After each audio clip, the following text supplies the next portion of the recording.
Hello दोस्तों, स्वागत है आप सभी का एक और नए वीडियो में। तो जो मैंने chapter by chapter question practice का जो सीरीज स्टार्ट किया था, ये उसका क्लास नंबर 2 वीडियो होने वाला है। और हम आज के क्लास में पढ़ने वाले हैं बायोलॉजी का चैप्टर नंबर 2 कोशिका चैप्टर का एमसीक्यू क्वेश्चन। और यह सीरीज जो है ये सभी एग्जाम के लिए इंपॉर्टेंट है। और मैं आपको इस सीरीज में क्या करवाने वाला हूँ, जितने भी सब्जेक्ट हैं उन सभी सब्जेक्ट का chapter by chapter question practice करवाने वाला हूँ। और ये इंपॉर्टेंट क्वेश्चन होंगे, तो जरूर आप लोग इस सीरीज को फॉलो कीजिएगा।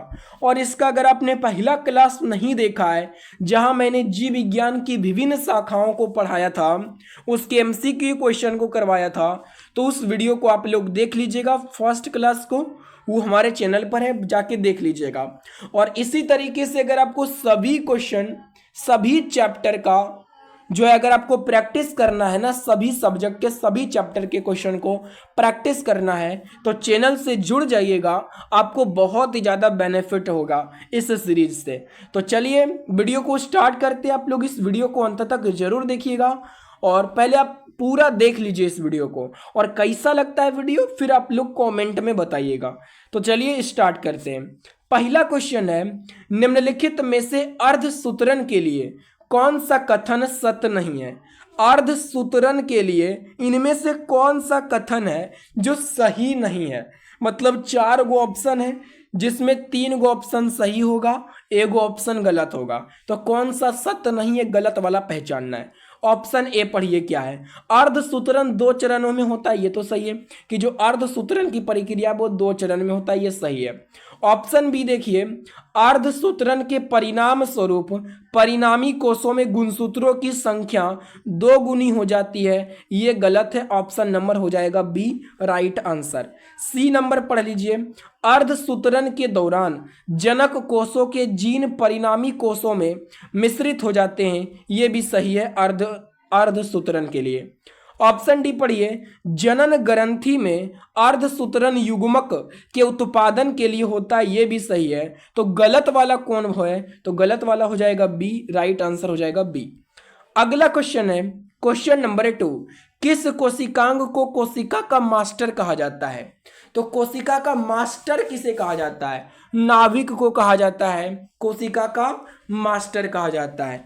क्यों कहा जाता है कोशिका का मास्टर नाभिक को। देखिए नाभिक ही क्या करता है, सभी कोशिका को नियंत्रित करता है। कोशिका में जितने भी अंग होते हैं ना, नाभिक ही उसको नियंत्रित करता है, इसलिए नाभिक को कहते हैं कोशिका का मास्टर कहा जाता है। अगला क्वेश्चन है क्वेश्चन नंबर 3, किस कोशिका में मौजूद सबसे बड़ा कोशिकांग होता है। कोई कोशिका है, उसमें मौजूद कोशिका का सबसे बड़ा अंग कौन सा होता है, तो वो होता है नाभिक होता है, कोशिका का सबसे बड़ा अंग होता है, याद रखिएगा। अगला क्वेश्चन है क्वेश्चन नंबर 4, निम्नलिखित में से किस कोशिकांग को कोशिका का प्रोटीन कारखाना कहा जाता है। तो कोशिका का प्रोटीन का कारखाना राइबोसोम को कहा जाता है, क्योंकि राइबोसोम में ही क्या होता है, प्रोटीन का संश्लेषण होता है। और देखिए माइटोकॉन्ड्रिया को कहा जाता है कोशिका का पावर हाउस कहते हैं, ऊर्जा घर कहते हैं माइटोकॉन्ड्रिया को। लाइसोसोम को कोशिका की आत्महत्या की थैली कहते हैं, याद रखिएगा। अगला क्वेश्चन है क्वेश्चन नंबर 5, निम्नलिखित में से कौन सा कोशिकांग केवल पशु कोशिका में पाया जाता है। तो केवल पशु में पाया जाता है सेंट्रोसोम। कौन सा कोशिकांग केवल पशु में पाया जाता है, तो सेंट्रोसोम पाया जाता है केवल पशु में, याद रखिएगा। अगला क्वेश्चन है, जीवन की मूलभूत इकाई क्या है। तो जीवन की मूलभूत इकाई को कहते हैं कोशिका। क्या कहते हैं, कोशिका, क्योंकि कोशिका से ही शरीर का निर्माण होता है, याद रखिएगा। अगला क्वेश्चन है क्वेश्चन नंबर 7, शरीर में लगी चोट की मरम्मत के लिए किस प्रकार के सेल विभाजन का प्रयोग किया जाता है। देखिए आप लोग देखे होंगे कि शरीर में कहीं चोट लगता है तो बिना गोली दवा खाए हुए ही ठीक हो जाता है। वो क्यों हो जाता है, क्योंकि शरीर में सेल का विभाजन होता है, कोशिका का विभाजन होता है। कोशिका विभाजन के ही वजह से मरम्मत हो जाता है चोट का अपने आप। तो वो किस प्रकार का विभाजन होता है, तो केवल समसूत्रण विभाजन, समसूत्री विभाजन होता है कोशिका का, और वो ठीक हो जाता है चोट, याद रखिएगा। अगला क्वेश्चन है, एक पशु के शरीर की की सबसे बड़ी कोशिका इनमें से कौन है? पशु है ना, उसके शरीर की सबसे बड़ी कोशिका वो होती है न्यूरॉन सेल। कौन होती है? न्यूरॉन सेल होती है। याद रखिएगा, ऑप्शन नंबर बी हो जाएगा। अगला क्वेश्चन है, निम्नलिखित में से कौन सा एक कोशिका में अधिक मात्रा में होने वाला अणु है? क्या है? निम्नलिखित में कौन सा एक कोशिका में अधिक मात्रा में होने वाला अणु है? तो वो जल है। ऑप्शन नंबर ए हो जाएगा राइट आंसर। अगला क्वेश्चन है, कोशिका सिद्धांत निम्नलिखित में से किस पर लागू नहीं होता है? कोशिका का सिद्धांत किस पर लागू नहीं होता है? तो विषाणु पर लागू नहीं होता है। जो वायरस होता है ना, इसमें कोशिका नहीं होता है, याद रखिएगा। तो कोशिका का सिद्धांत किस पर लागू नहीं होता है? वायरस पर लागू नहीं होता है। अगला क्वेश्चन है, क्वेश्चन नंबर 11, निम्न को सम्मिलित कीजिए, मैंने मिलान करना है। लाइसोसोम, अभी मैंने आपको बताया कि लाइसोसोम को कोशिका की आत्महत्या की थैली कहते हैं। एक का सी, इसमें नहीं है एक का सी, तो ये गलत हो जाएगा। बी या डी में से एक होगा। डीएनए, डीएनए जो होता है ना, ये क्या होता है? तो ये गुणसूत्र, डीएनए जो होता है ना, ये गुणसूत्र है। माइटोकॉन्ड्रिया को पावर हाउस कहते हैं, तो 3 का ए हो जाएगा। तो ऑप्शन नंबर हो जाएगा क्या? बी हो जाएगा। अगला क्वेश्चन देखिए क्या है, क्वेश्चन नंबर 12, कोशिका क्या है? कोशिका प्रकार्यात्मक क्रियाओं का नियंत्रण कौन करता है? कोशिका प्रकार्यात्मक क्रियाओं का नियंत्रण कौन करता है? तो केंद्रक ना करता है, केंद्रक ही पूरा कोशिका का नियंत्रण करता है, याद रखिएगा। अगला क्वेश्चन है, सूत्री विभाजन के चरण का नाम बताएं जिसके दौरान विभाजित सेल के गुणसूत्र मध्य रेखा पर स्थित होते हैं। सूत्री विभाजन के चरण का नाम बताएं जिसके दौरान विभाजित सेल के गुणसूत्र मध्य रेखा पर स्थित होते हैं। हो जाएगा मेटाफेज, हो जाएगा। ऑप्शन नंबर सी हो जाएगा। अगला क्वेश्चन है, पौधों में पाया जाने वाला नीला, बैगनी या लाल फ्लेवोनाइड वर्णक किसकी उपस्थिति के कारण होता है? पौधों में पाया जाने वाला नीला, बैगनी या लाल फ्लेवोनाइड वर्णक ये किसकी उपस्थिति के कारण होता है? तो एंथ्रोसाइनिन की उपस्थिति के कारण होता है। ऑप्शन नंबर बी हो जाएगा। अच्छे से सभी क्वेश्चन को याद कर लीजिएगा, बहुत ही ज्यादा बेनिफिट्स है इस, ये सभी क्वेश्चन इंपॉर्टेंट क्वेश्चन है। क्वेश्चन नंबर 15 है, निम्नलिखित में से कौन सा कोशिका अंग पादप कोशिका में पाया जाता है किंतु पशु कोशिका में नहीं पाया जाता है? आपको बताना है कि कौन सा कोशिका का अंग है जो केवल पादप कोशिका में पाया जाता है। पादप कोशिका बोले तो पेड़ पौधों की कोशिका में पाया जाता है, लेकिन पशु कोशिका में नहीं, मतलब जंतु कोशिका में नहीं पाया जाता है। तो वो है क्लोरोप्लास्ट। कौन सा है? क्लोरोप्लास्ट। ये केवल पादप कोशिका में पाया जाता है, याद रखिएगा। अगला क्वेश्चन है, निम्नलिखित में से कौन सा घटक पत्तियों को हरा रंग प्रदान करता है? तो पत्तियां हरा होती है किसके कारण? क्लोरोफिल के कारण। क्लोरोफिल के कारण ही पत्तियां क्या होती है? हरा होती है। अगला क्वेश्चन है, पौधों में कोशिका भित्ति का निर्माण करने वाले जटिल कार्बोहाइड्रेट को क्या कहते हैं? तो पौधों में कोशिका भित्ति का निर्माण करने वाले जटिल कार्बोहाइड्रेट को सेल्यूलोज कहा जाता है। क्या कहा जाता है? सेल्यूलोज कहा जाता है, जो पौधों में कोशिका भित्ति का निर्माण करते हैं। अगला क्वेश्चन है, सेलुलर और मोलिक्यूलर जीव विज्ञान का केंद्र स्थित है। बताइएगा कि सेलुलर और मॉलिक्यूलर जीव विज्ञान का केंद्र स्थित है, कहाँ पे स्थित है? तो हैदराबाद में स्थित है। राइट आंसर हो जाएगा ऑप्शन नंबर डी हो जाएगा। अगला क्वेश्चन है question number 19, centre for DNA fingerprint and diagnostic अवस्थित है, कहाँ अवस्थित है? तो ये हैदराबाद में अवस्थित है। ऑप्शन नंबर ए हो जाएगा। अगला क्वेश्चन है, जंतु कोशिका पादप कोशिका से भिन्न होती है क्योंकि उसमें जो जंतु कोशिका होती है वो पादप कोशिका से भिन्न होती है। जंतु कोशिका बोले तो जो हम सब में पाया जाता है, पादप कोशिका बोले तो जो पेड़ पौधा में होता है, वो भिन्न होता है, एक दूसरे से भिन्न होता है। क्यों भिन्न होता है?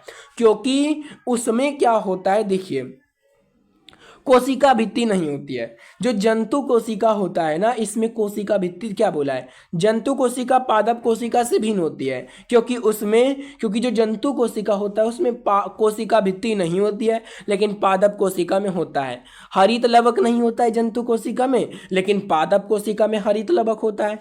तारक केंद्रक होते हैं। जंतु कोशिका में तारक केंद्रक होता है लेकिन पादप कोशिका में नहीं होता है। हीमोग्लोबिन जंतु कोशिका में होता है लेकिन पादप कोशिका में हीमोग्लोबिन नहीं होता है। तो बोला काहे भिन्न होता है, तो ये सभी सही है, इसलिए भिन्न होता है। बोला है कि जो जंतु कोशिका है वो पादप कोशिका से बिल्कुल भिन्न होता है। क्यों भिन्न होता है?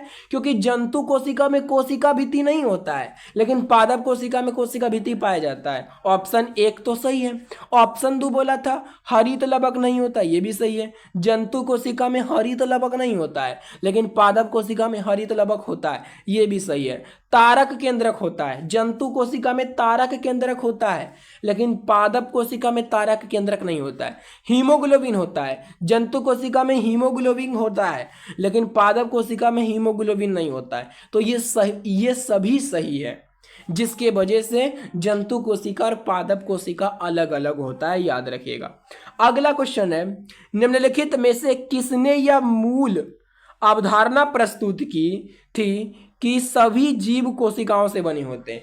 माने यह किसने यह मूल अवधारणा प्रस्तुत किया था कि जो सभी जीव है ना वो कोशिकाओं के बने होते हैं? तो ये किया था किसने? तो ये किया था कि सभी जीव जो है वो कोशिका का बना होता है। ये किया था स्लाइडेन एवं स्वान ने। स्लाइडेन एवं स्वान ने, तो 2 और 4 हो जाएगा इसका राइट आंसर। स्लाइडेन एवं स्वान ने बताया था कि जो सभी जीवों का शरीर है वो कोशिका का बना होता है, याद रखिएगा। अगला क्वेश्चन है, निम्नलिखित में से कौन सा शरीर के ऊतकों में वृद्धि, विकास व सुधार के लिए महत्वपूर्ण है? शरीर के ऊतकों के वृद्धि, विकास व सुधार के लिए महत्वपूर्ण कौन है? तो वो है प्रोटीन। ऑप्शन नंबर हो जाएगा इसका ए हो जाएगा। क्या हो जाएगा? ऑप्शन ए हो जाएगा। अगला क्वेश्चन है, प्रोटीन के निर्माण में आधारभूत इकाई डैश होते हैं? प्रोटीन के निर्माण में आधारभूत इकाई क्या होते हैं? अमीनो अम्ल होता है। ऑप्शन नंबर ए हो जाएगा। अगला क्वेश्चन है, प्रोटीन बनाने के लिए अमीनो अम्ल आवश्यक होते हैं? प्रोटीन बनाने के लिए कितना अमीनो अम्ल आवश्यक होते हैं? तो 20, याद रखिएगा। अगला क्वेश्चन है 25 नंबर सवाल, अमीनो अम्ल मिलते हैं, अमीनो अम्ल कहाँ मिलते हैं? प्रोटीन में मिलते हैं। प्रोटीन बनाने में सहायक होते हैं ना अमीनो अम्ल, तो प्रोटीन में मिलते हैं ना। अगला देखिए, आनुवंशिकी उत्परिवर्तन इसमें होता है, इनमें होता है। आनुवंशिकी उत्परिवर्तन ये किस में होता है? तो ये क्रोमोसोम्स में होता है, राइट आंसर हो जाएगा सी। अगला क्वेश्चन है, जीन परिवर्तन किस में होता है? तो जीन परिवर्तन डीएनए में होता है। जीन परिवर्तन किस में होता है? डीएनए में होता है।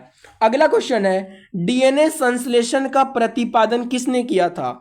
तो डीएनए संश्लेषण का प्रतिपादन कोर्नबर्ग ने किया था। किसने किया था? कोर्नबर्ग ने किया था, याद रखिएगा। अगला क्वेश्चन है, मानव शरीर में क्रोमोसोम्स की संख्या होती है? तो मानव शरीर में क्रोमोसोम्स बोले तो गुणसूत्र, इसकी संख्या 46 होती है। अगर जोड़ा में पूछे तो 23 जोड़ा होती है, याद रखिएगा। अगला क्वेश्चन है, किसके द्वारा आनुवंशिकता के विज्ञान को आनुवंशिकी कहा गया? आनुवंशिकता के विज्ञान को आनुवंशिकी किसके द्वारा कहा गया? तो डब्ल्यू बेटसन के द्वारा कहा गया, याद रखिएगा। अगला क्वेश्चन है, आरएनए का मुख्य कार्य है? आरएनए इसका मुख्य कार्य क्या होता है? प्रोटीन संश्लेषण में सहायता करना। आरएनए का मुख्य कार्य होता है प्रोटीन के संश्लेषण में सहायता करना। अगला क्वेश्चन है, राइबोसोम्स का मुख्य कार्य क्या है? अभी मैंने बोला कि जो राइबोसोम्स होता है ये प्रोटीन का संश्लेषण करता है, तो प्रोटीन का संश्लेषण करता है राइबोसोम। अगला क्वेश्चन है, आत्महत्या की थैली किसे कहा जाता है? लाइसोसोम को कहा जाता है आत्महत्या की थैली, और माइटोकॉन्ड्रिया को कोशिका का पावर हाउस कहते हैं, याद रखिएगा। अगला क्वेश्चन है, निम्नलिखित में से हरगोविंद खुराना को किस आविष्कार के लिए सम्मानित किया गया था? तो हरगोविंद खुराना को प्रोटीन संश्लेषण के लिए किया गया था, क्या सम्मानित किया गया था? हरगोविंद खुराना को किस आविष्कार के लिए सम्मानित किया गया था? तो प्रोटीन संश्लेषण के लिए सम्मानित किया गया था। अगला क्वेश्चन है, सजीवों की पहचान। कोई जीव है जो सजीव है, कैसे पहचानेंगे? उसमें श्वसन होता है, सांस लेने की क्रिया होता है, प्रजनन होता है, माने उसमें बच्चा पैदा करने की क्षमता होती है, रक्त संचरण होता है, खून जो है एक जगह से दूसरा जगह दौड़ता है, तो ये सभी है, हम उसको पहचान सकते हैं कि ये सजीव है, याद रखिएगा। अगला क्वेश्चन है, वनस्पति कोशिका तथा प्राणी कोशिका का अंतर किसकी उपस्थिति से स्पष्ट होता है? वनस्पति कोशिका जो पेड़ पौधे में होता है, प्राणी कोशिका जो जंतु में होता है, दोनों में अगर हमको अंतर देखना है तो किसके वजह से दोनों में अंतर है? कोशिका भित्ति के वजह से। वनस्पति कोशिका में पाया जाता है कोशिका भित्ति, लेकिन प्राणी कोशिका में कोशिका भित्ति नहीं पाया जाता है। यही अंतर है दोनों में, याद रखिएगा। अगला क्वेश्चन है, एक कोशिका साइटोप्लाज्म जिस झिल्ली से जुड़ी हो रहती है वह है। एक कोशिका साइटोप्लाज्म जिस झिल्ली से जुड़ी होती है उसको क्या कहते हैं? उसको प्लाज्मा झिल्ली कहते हैं, याद रखिएगा।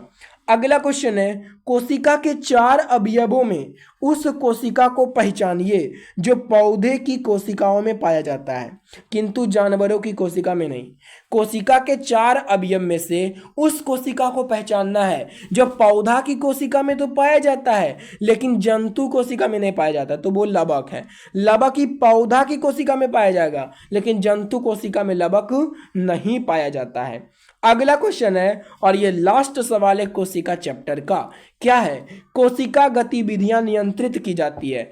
कोशिका गतिविधियां किसके द्वारा नियंत्रित की जाती है? न्यूक्लियस के द्वारा। न्यूक्लियस बोले तो केंद्रक, कोशिका के अंदर क्या होता है? बीच में केंद्रक होता है ना, उसी से कोशिका की गतिविधि को नियंत्रित करते हैं, याद रखिएगा। तो ये थे कोशिका चैप्टर से 39 इंपॉर्टेंट सवाल। और आप लोग देखे होंगे कि सभी में टैग लगा हुआ था, सभी पूछा गया क्वेश्चन है, सभी पूछा गया क्वेश्चन है, तो जो कि इंपॉर्टेंट था आपके लिए। तो जरूर आप लोग इस सभी क्वेश्चन को अच्छे से याद कर लीजिएगा। और हाँ, अगर आपको ये PDF चाहिए, बेहतरीन क्वेश्चन का PDF चाहिए, तो आप लोग कमेंट कर दीजिएगा वीडियो के नीचे कि PDF चाहिए। और आपको ये सीरीज कैसा लग रहा है, chapter by chapter MCQ question practice करने को मिल रहा है, तो बताइएगा जरूर कमेंट करके क्या अच्छा लग रहा है या नहीं। और इसी तरीके के और भी मैं आपको चैप्टर का प्रैक्टिस करवाऊंगा। तो चलिए मिलते हैं नेक्स्ट वीडियो में। धन्यवाद।